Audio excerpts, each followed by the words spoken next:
Hello, if you are wondering if it's possible to play YouTube in the background on OPPO Reno 12 Pro 5G, then the answer is unfortunately no, at least of course if you don't have YouTube Premium.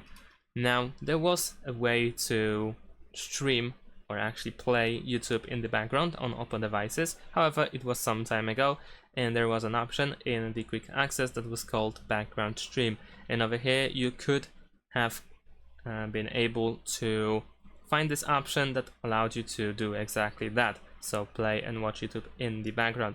However, this option is no longer there. It has been removed some time ago due to, of course, YouTube not being happy with this option, and therefore now it is gone. Instead, of course, there are some alternatives that you can use, like you can go to Google Play Store and then try to search an app that will work as a background app for YouTube.